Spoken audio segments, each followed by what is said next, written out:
à haute couture. Ouais, j'ai rendez-vous avec le grand patron, le numéro 9 là. Samuel Eto'o. On va voir le président. On ne peut pas, tu vois, j'ai sorti le dernier oud. Oh là là. Ça, c'est des ouds compliqués. Hello la famille, j'espère que vous allez bien.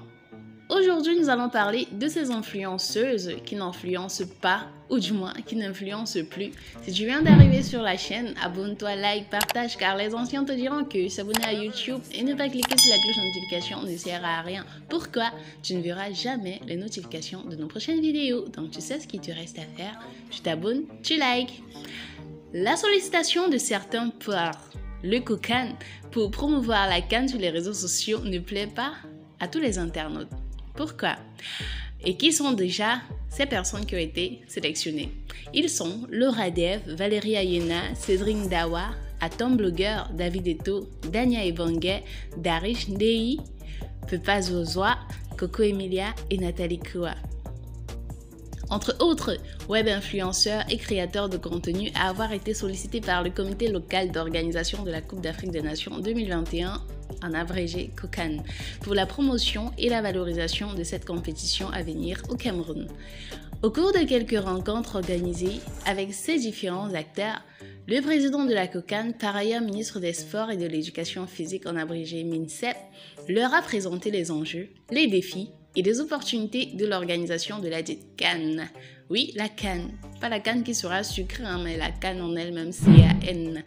Malgré les assurances données par Coco Emilia qui s'exprimait le 8 décembre dernier, au nom de tous les web influenceurs, elle prenait l'engagement de, attention, je cite, « rehausser l'image du Cameroun à travers ce que nous savons et ce que nous faisons au quotidien. Le ballon d'or est dans notre camp, à nous de jouer, à nous de marquer le but dans l'autre camp. Le casting de ces, entre guillemets, ambassadeurs ne convainc pas tous les internautes du tout. Pourquoi? Les uns et les autres dans leurs commentaires et avis s'interrogent sur le rôle réel de certains à la CAN. Toi aussi tu t'es interrogé? Tu n'étais pas seul.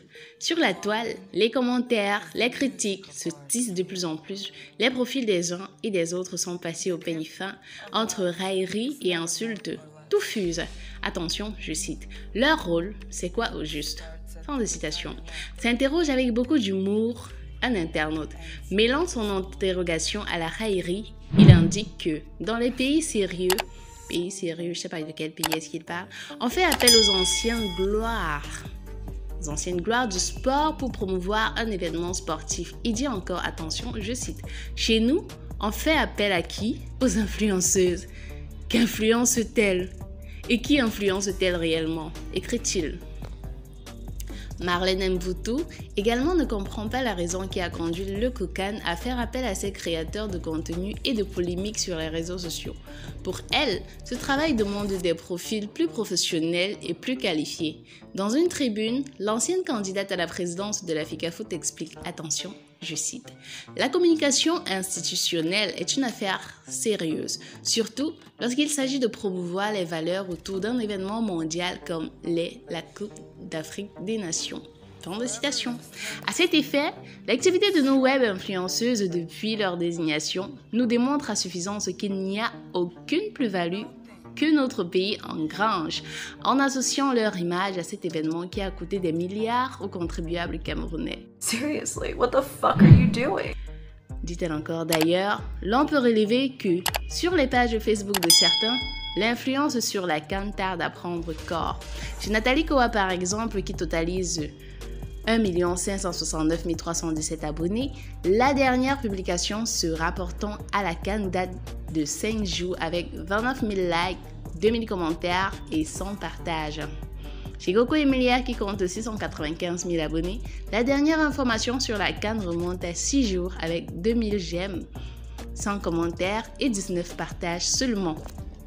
Un nombre de réactions qui contraste beaucoup avec les autres publications de ces influenceurs.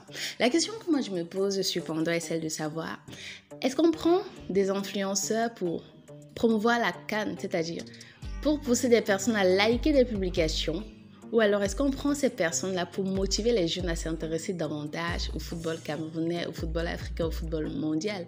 Moi je ne sais pas, moi je suis pas très sport, très football. En tous les cas, Dis-moi ce que tu en penses de cette vidéo dans les commentaires. On se retrouve et si tu as une question à poser, n'hésite pas, je suis là pour te répondre. Si tu as quelque chose dont tu aimerais qu'on fasse une vidéo, n'hésite pas aussi. Mais le plus important, si tu as aimé la vidéo, tu mets un pouce bleu de like, tu t'abonnes, tu cliques sur la cloche de notification comme je te l'ai dit au début. Sois sage, bien sûr. Take care et à bientôt. Big love.